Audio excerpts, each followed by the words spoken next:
Good day, everybody. Thank you for joining today's webinar, Outside the Box, Revisioning Your Revenue Management Strategy for an Unpredictable Market, presented by StayNTouch, Ideas, and NAVIS. I'm your moderator, Frigola, and I'm joined by my panelists today. So we'll go around the room and just let them introduce themselves. First up is you, Garth. Hello, everyone. Garth Peterson here from Ideas. Glad to be participating today. I'm the Area Vice President of Sales for the Americas at Ideas. I've been with the company about 14 years and lead the Americas Sales Organization. I come from about a 15-year hotel background and worked as GM in operations and Director of Sales Marketing, Director of Revenue Management. Thanks very much. Priya. Hi, good morning, everyone. Thank you for taking the time. I am Priya Rajamani, and I head onboarding and support for StayNTouch globally. I've been involved with the hospitality sector first as a consumer and now as a provider of hospitality solutions for close to 2 decades now.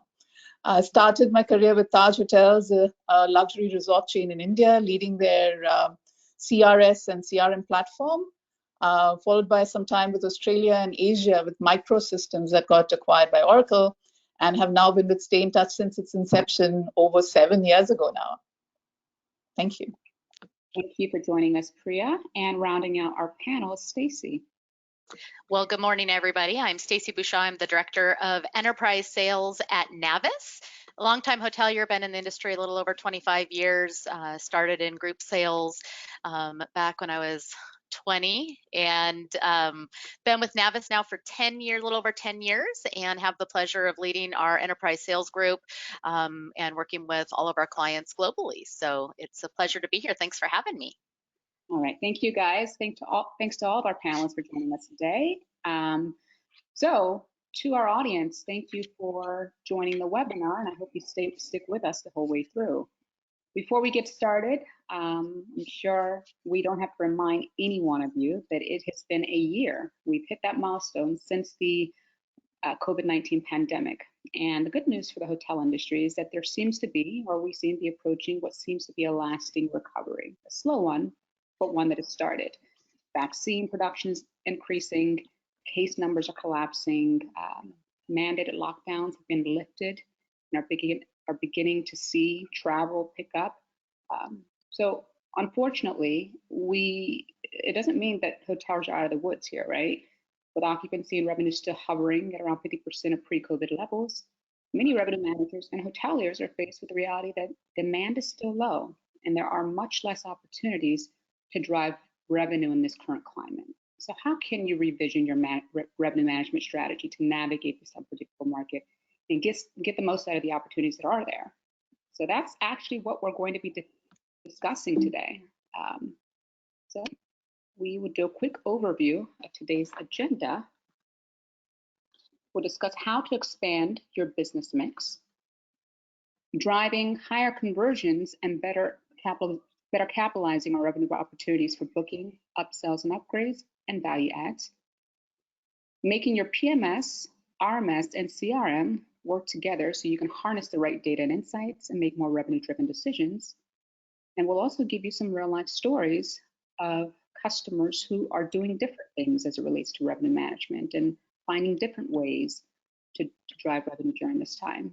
And of course, at the end of the discussion, we will open things up to our audience to ask questions, and our panelists will address those questions to the best of their ability.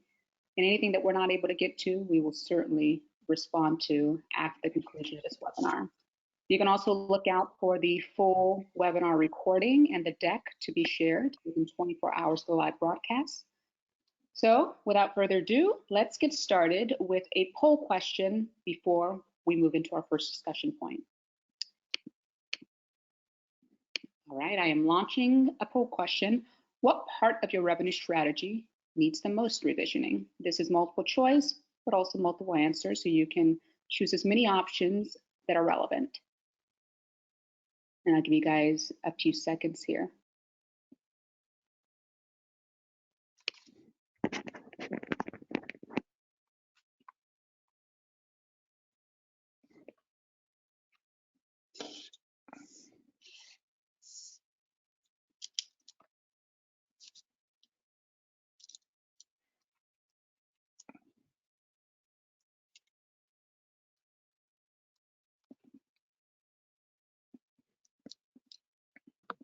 20 more seconds before I close this one out and share the results.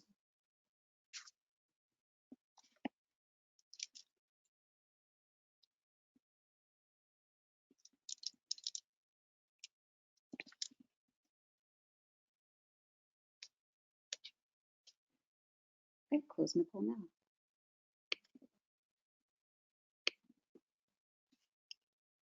Launching the results. So what part of your revenue strategy needs the most revisioning? 50% of you say segmentation and price optimization. 53% say forecasting.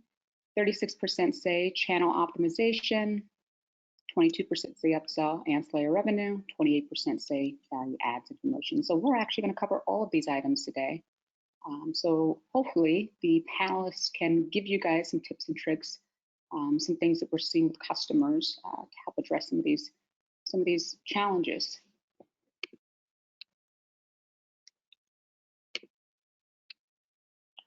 All right.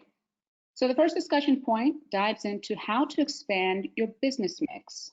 And I want to start off with you, Garth. First question, is the idea of sticking to or focusing on your most optimal business mix a losing strategy in the current market? And how should hotels be thinking about their channel strategy? Well, the word optimal business mix is always kind of a funny one because it gives people the opportunity to have a different opinion about what's the definition of optimal. Hopefully, most of the folks in the line are not talking about their optimal business mix in context of history or 2019 as optimal business mix. Hopefully, you're shifting your conversation around what's optimal today, what's possible today, and then kind of guiding that conversation away from your hopes and dreams of optimal. There's a certain reality, and it's going to be different by market. And here's the trick: forecasting was the #1 response in that poll. It's dynamic right now. It's changing and evolving. And as we continue to grow and recover, again, market-specific behavior here, you got to be watching that business mix. So it's going to be changing. Today, it's not going to be the same next week or next month. So be on that. It's not a bad conversation to be having, but you got to be having it frequently and watching the actual booking performance very, very closely and watch how it changes. For your channel strategy, right now, most hotels in the country, they're in a negative occupancy environment, meaning you're not filling, there's not excess demand. So you're not, again, in most cases, in a position to be turning business away. So a channel strategy or yield strategy is going to be, well, let's get out there, let's get on all the shelves, let's understand our cost of sale, let's understand the contributions by channel, but be prepared to take everything. So we all oftentimes think about, price parity or availability parity. Great, that's kind of table stakes. But how are we thinking about content parity? And what I like to think about is the buyer experience parity. Can they see the same information and same rich content about your property or your destination in all the channels in which you're being merchandised? Kind of focus on that and be in a position to win when you can, because it's coming. Absolutely. And so Priya, there is a new guest segment that's arising because of the pandemic, and that's the remote worker. Is this an audience hotels should cater to, and how can they do that? Right. Yes, we're definitely seeing a shift from traditional segmentation, and hotels are becoming more agile in their offerings and in the options that they are making available to their local customer set, because most of the demand that we're seeing today is driven locally. To be able to tap into that potential demand that the current circumstances have created. We are seeing several hotels from our customer set tapping into that demand for the transient day use customer, what you call the remote worker. And what we're seeing them doing is, typically using the hotel room as an alternative to an office space, a meeting room, an alternate boardroom, and selling it online as an on-demand space to work, escape, freshen up, relax. They're doing this using different channels of communication and are also listing their availability on different portals that harness this demand, and therefore driving those customers and making available their inventory in this alternate form. The good thing here is, as you know, as StayNTouch PMS, we already had built-in functionality to capture these day use stays. And we kind of thought through some of the ability to use hourly rates to optimize revenue based on number of hours that you do use the rooms, as well as reporting to track occupancy from this segment, and which allowed our customers to tap into this market with use, and they were able to enable technology to support their new operational model. Absolutely. And Stacy, with less travel happening, competition for the guests is fierce right now. How can hotels attract guests and differentiate themselves in this market? And feel free to expand on this. Yeah, it's a great question. I think the biggest challenge that hotels and marketers are really challenged with today is how fast so much is changing. And Garth, you alluded to that. I think consumer behavior is changing as fast as what's motivating them to travel. And we've learned there's been so many different waves, if you will, over the last year. But what we've been seeing with our clients is how important messaging is these days, and really making sure that you're aligning your messaging as well as all of your marketing visuals to whatever the current environment is. And also really thinking about who is your customer today right now, because it might be for many hotels very different than what it has been in the past. Obviously targeting the drive market, which Free, I think you mentioned, it's actually expanded. It used to be kind of that 300-mile drive radius was the market, if you will, for your drive market guests. But people are now more willing to travel longer distances, and there is a lot of different demographics that you might not normally, think about for a specific hotel. So whether that be families or multi-generational, obviously the work from home or work, the remote school situation has brought a whole new consumer. And so being able to really be focusing on those type of guests. In fact, I have a 24-year-old son who wanted to take a trip, and he normally would travel internationally, and obviously there's limitations there. And he did a Google search, and he said national parks within a 14-hour drive, and ended up at Joshua Tree. And that's how consumers are starting to find new destinations that maybe they wouldn't have. So really making sure that you have a presence there.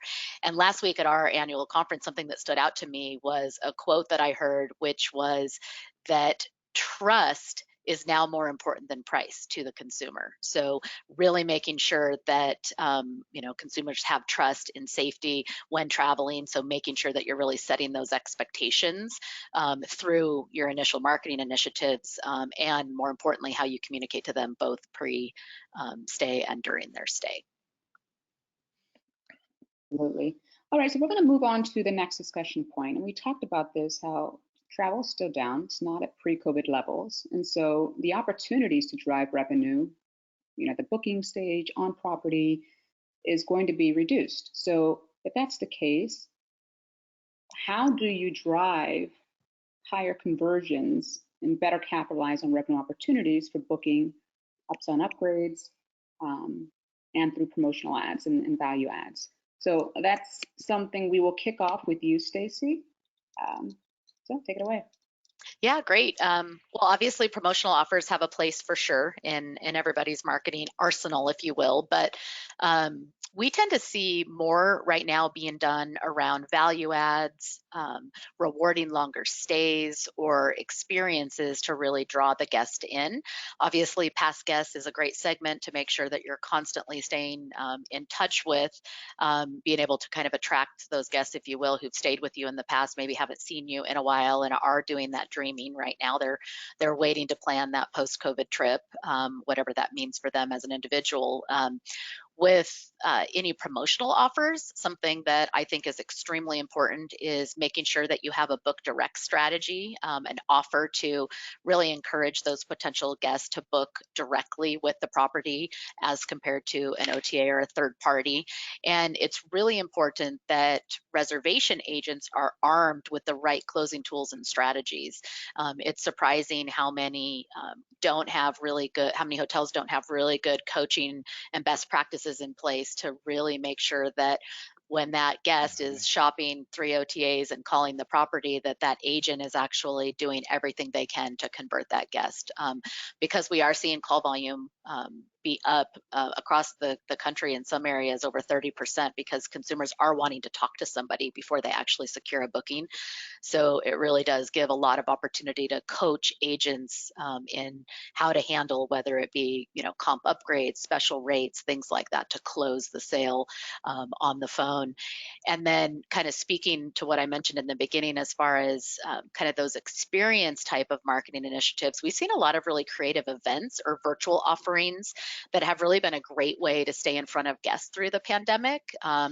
For example, one of our luxury resort clients in Arizona started a Meditation Monday series where they brought their meditation services to their guest homes for guided meditation and did a weekly email over a 10-week period of time with a different topic each week. And in the end, they had over 95 bookings from just that one campaign alone. So really aligning, again, kind of that messaging to what's going to really resonate with people.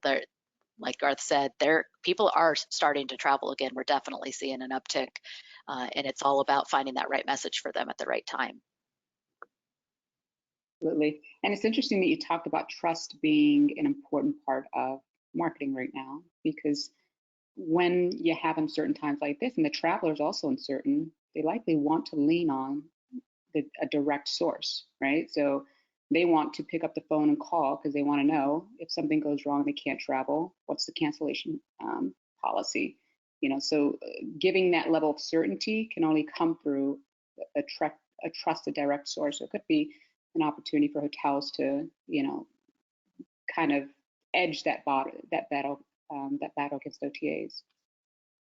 Yeah, definitely. We're seeing a lot of pre-arrival communication going out to setting expectations on what services are going to be open when you get to the property, things like that. And a lot of hotels are taking the time to actually have that outreach happen before the guest stay, because again, that just continues to build that trust and confidence and hopefully mitigate cancellations. Awesome.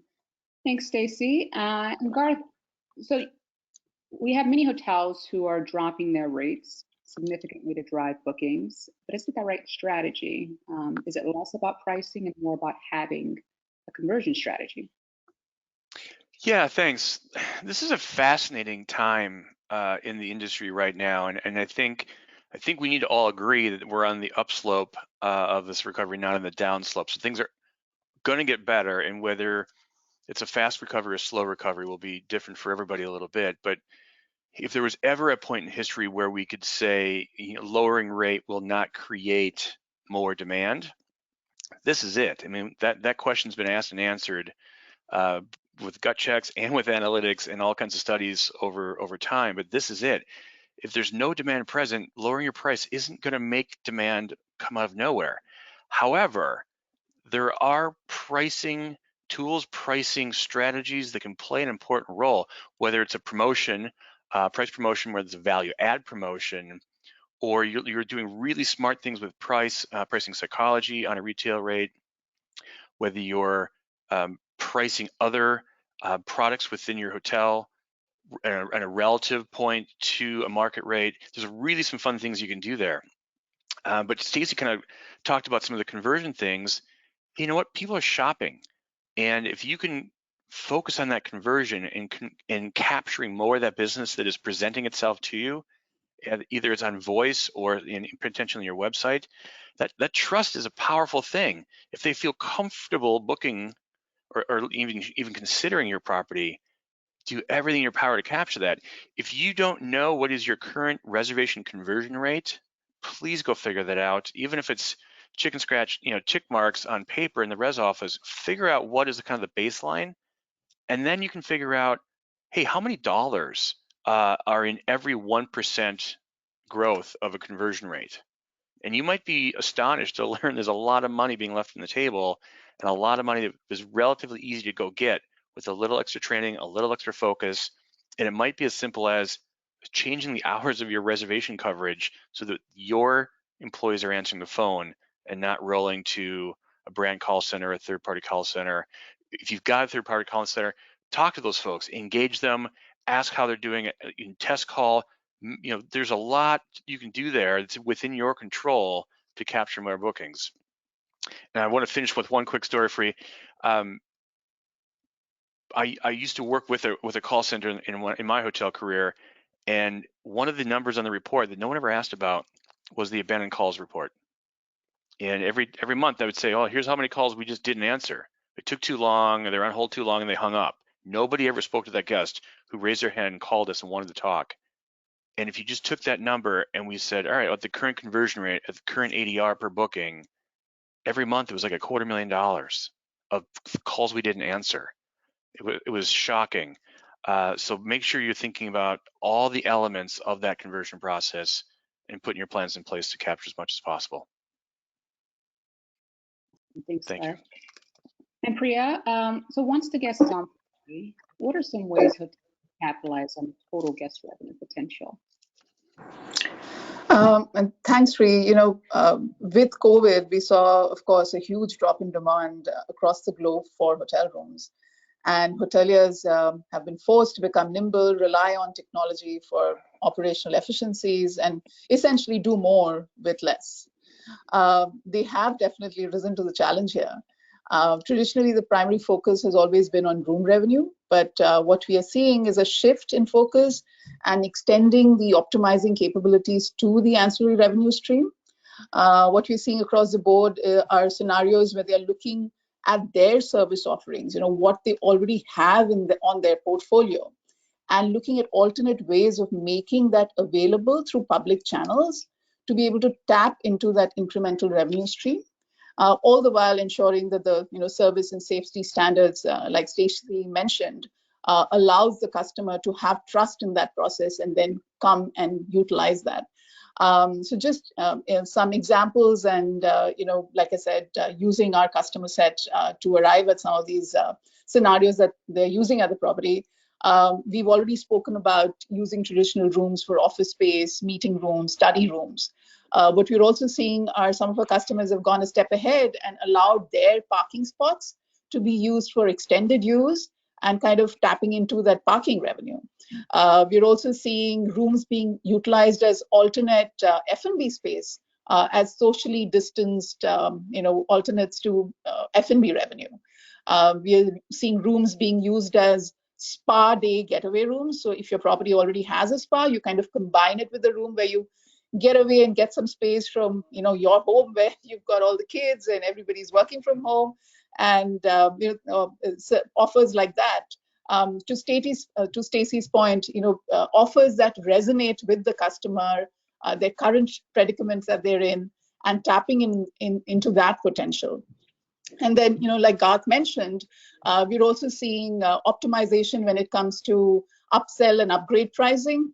They're not sticking to the traditional flat fee structure. They're looking at ways to offer flexible upgrade and upsell pricing, based on what room you take, what time you come in, what day of the week that you're checking in, and so on. So they're becoming more, like I said, more avenues to optimize that incremental revenue capture there. And then hotels are also being flexible with their check-in and check-out times. So you don't have to check out at 11. You don't have to check in at 3. Kind of allowing you to check in throughout the day based on the demand that's out there, and being able to close the sale, which is what is the need of the hour.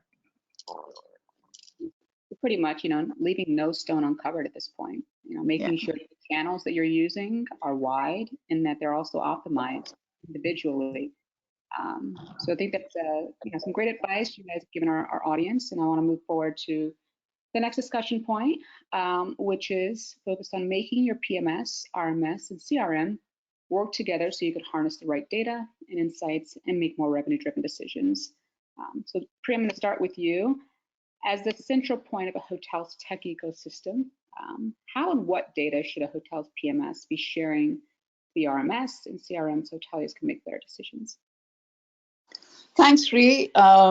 So our goal as a PMS company has been to offer more cohesive and integrated systems.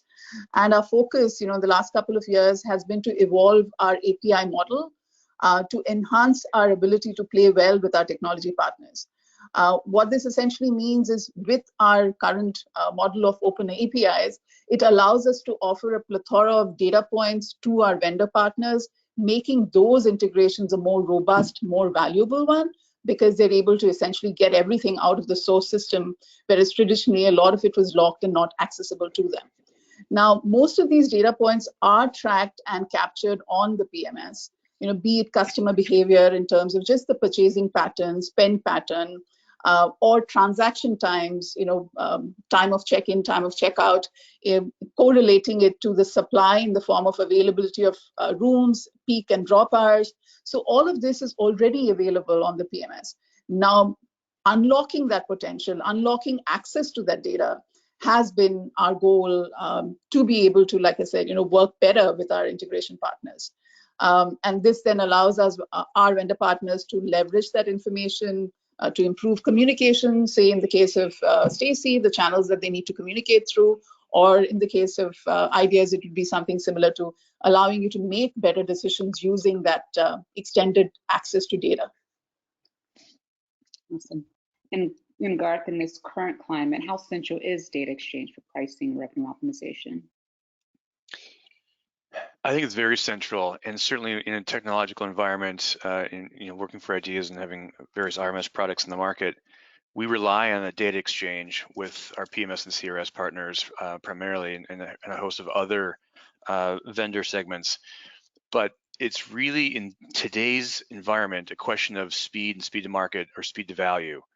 How much data is constantly evolving and changing? How are you leveraging analytics to capture that data and then look at that data and then produce, again, frequent updates to the forecast, frequent updates to your price positioning and your availability positioning as your merchandising. We talked about some of those merchandising and channel strategies earlier.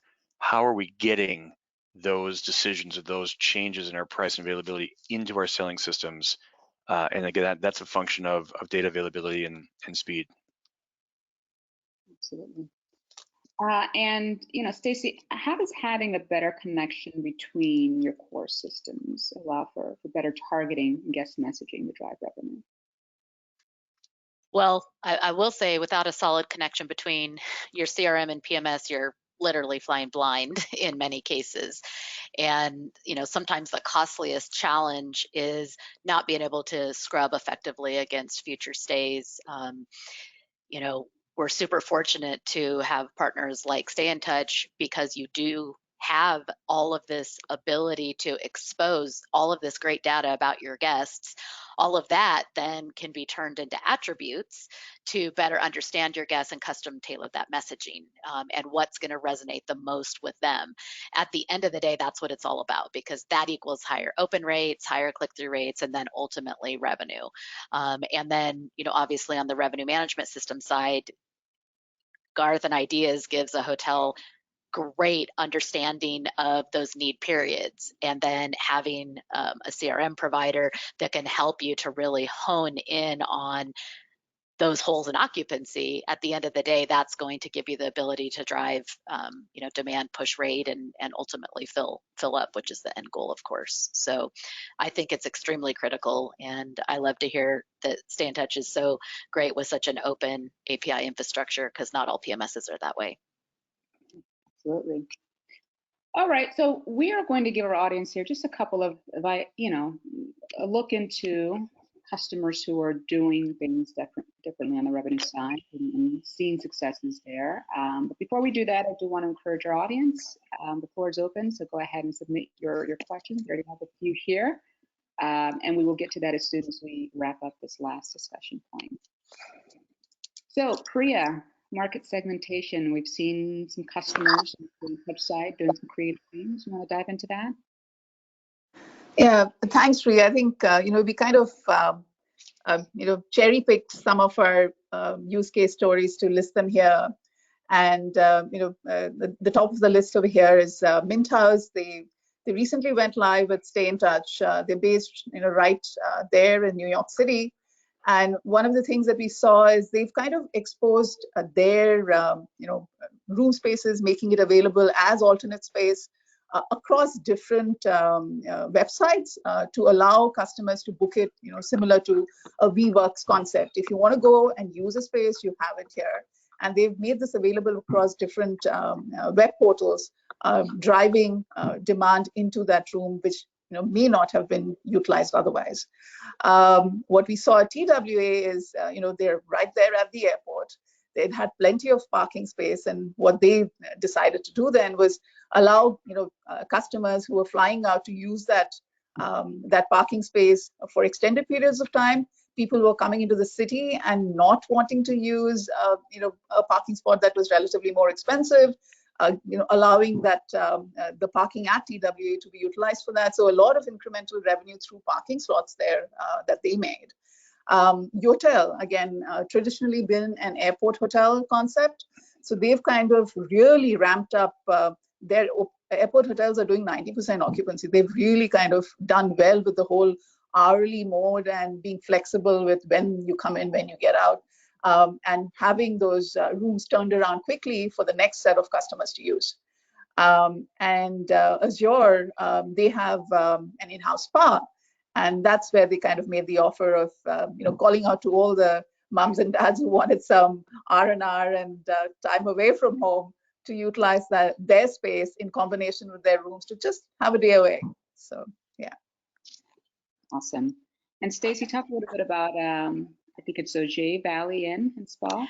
Ojai Valley Inn and Spa, yeah. We actually recently launched a case study about this exact story about Ojai, and it was ironic, Garth, when you were talking earlier about some of the challenges that you remember being in reservation centers and not having insight into call abandonment and what is that low-hanging fruit? What is being lost? Ojai's been a client of NAVIS now, I think, for about 8 or 9 years, and a lot of that was what they were dealing with before they partnered with us. And the team there has been doing some pretty amazing things throughout COVID, and there's someone that I believe has really used data to drive a lot of the decisions that they've made and the strategies they've implemented.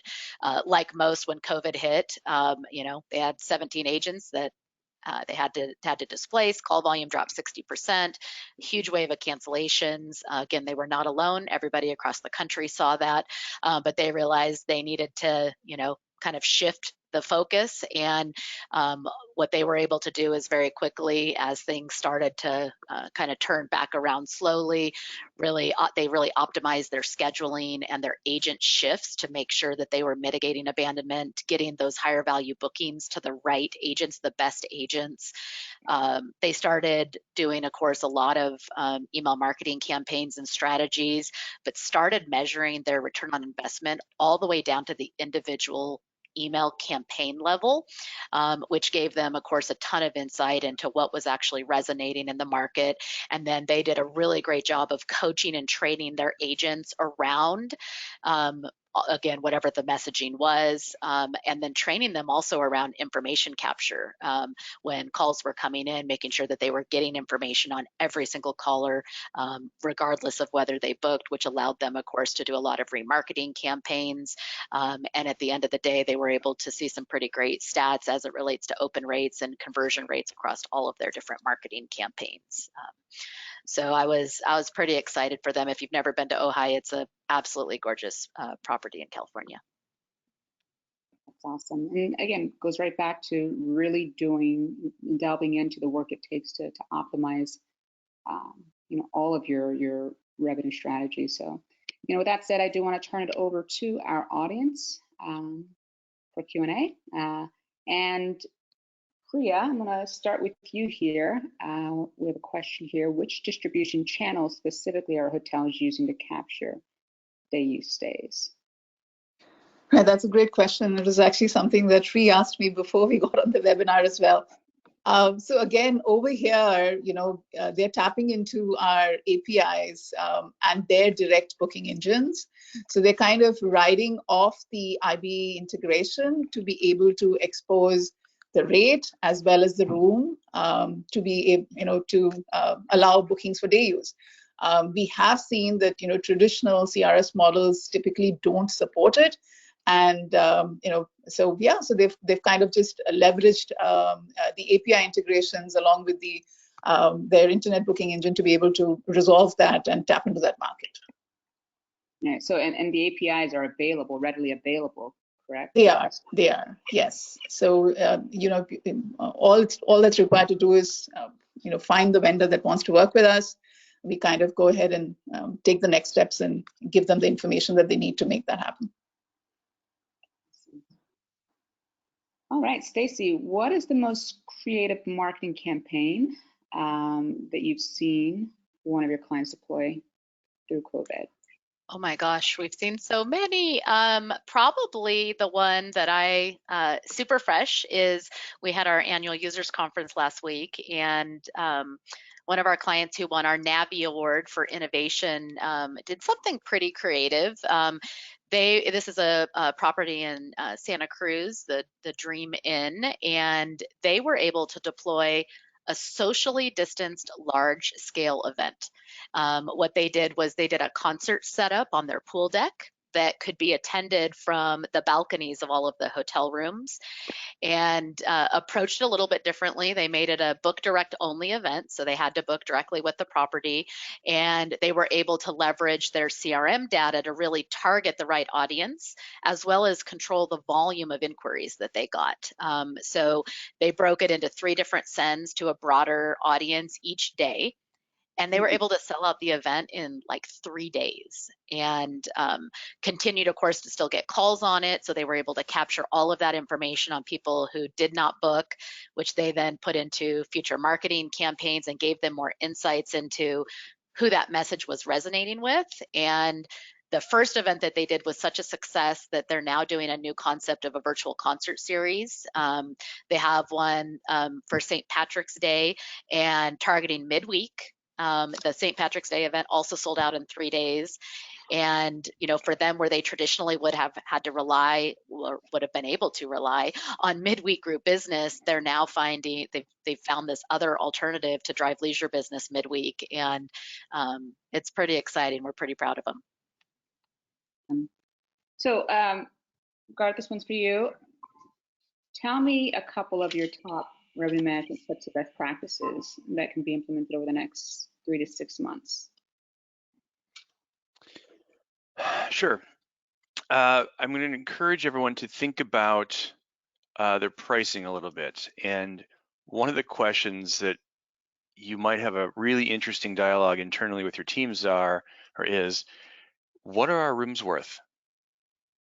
And that question is a thinking question. There's a lot of emotional response that gets wrapped up. It depends on who's answering. It's a revenue director, GM, or an owner or owner rep. What are the rooms worth? And the reality is those rooms are worth exactly what someone is willing to pay for them at a particular moment in time. And being able to just think differently about that is sometimes challenging or difficult, but I encourage you to try to do it and have that conversation and arrive at what's that room worth. And now we can have conversations around, what should a promotion be? What should an upsell be? When should we charge more, or when should we charge less, and why? And we can start measuring the performance of price changes or promotions that we put in place. And the other part of that is, look at the delta between your standard accommodation and that right price and an upgraded accommodation. If you're normally charging $50 more for a deluxe accommodation versus a standard, should it be 55? Should it be 10?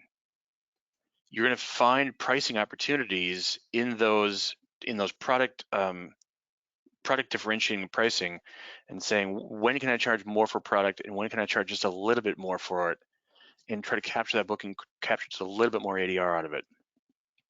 And my second best practice for you is around overbooking. You may not have a lot of overbooking opportunities for the entire facility or the entire inventory, but look at it for these individual product classes or room classes. Where can I capture demand, where it's present, and overbook that accommodation? And then the other side of that coin is really evaluating the cancellation behaviors. There's a lot of people are shopping and booking and then cancel later. Understand that velocity of both bookings and cancellations to help fuel better decisions. And so Stacy, back to you. This one is for you. So what are you seeing that hotel marketers are most challenged with when it comes to CRM strategies or technologies? That's a great question. Actually, I think Garth alluded to this earlier. Being able to execute fast. I think that's the biggest challenge for most, is the ability to execute fast. We're seeing shorter booking windows, and that prevents a challenge of having to in a shorter period of time, quickly identify holes in occupancy and react very quick. So being able to get the right message out to the right audience as quickly as you possibly can. And if you don't work with a CRM partner like NAVIS, who has these great integrations, of course, with the different systems, that means typically a very manual process. So literally pulling lists, cross-referencing if there's future stays, then creating your visuals, then list segmentation, and so much changes in the period of time that it takes you to execute on that. And so if it can't be done quickly, it's extremely challenging and probably means that a lot of revenue is being left on the table. And Priya, this one's for you. Are you seeing better upsell conversions with self-service check-in versus staff check-in?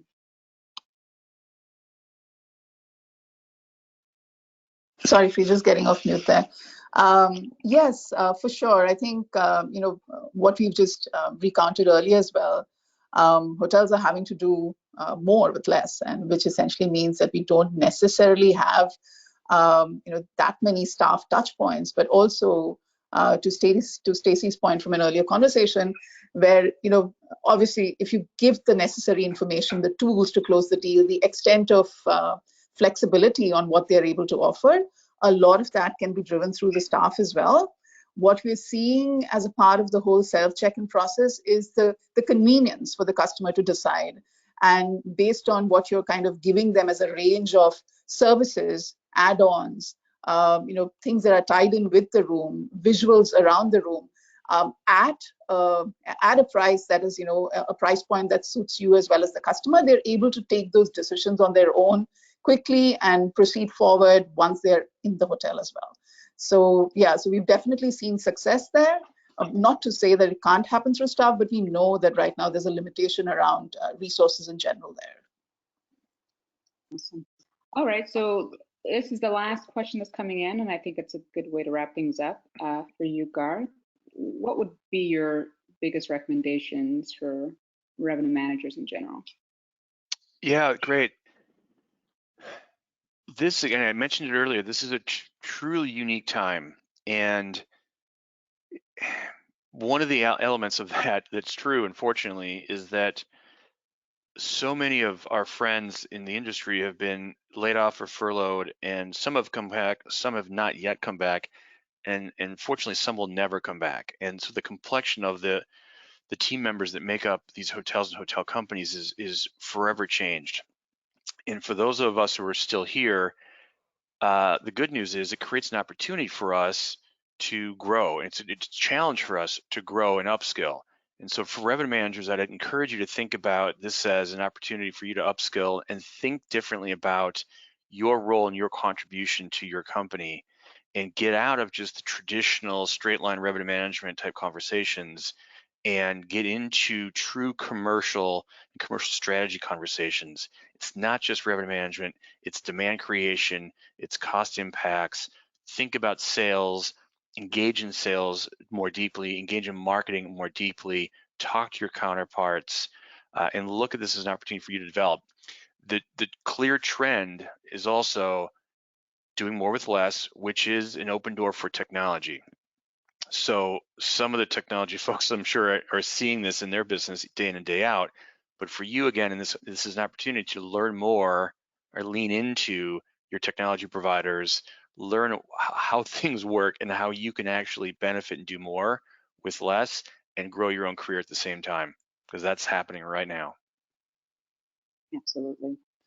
All right, that wraps things up for the webinar today. I want to thank our audience for sticking with us the whole way through, and a special thank you to our panelists for giving our audience all these great insights. And again, we will have the recording out for distribution within the next 24 hours. So with that said, have a good day.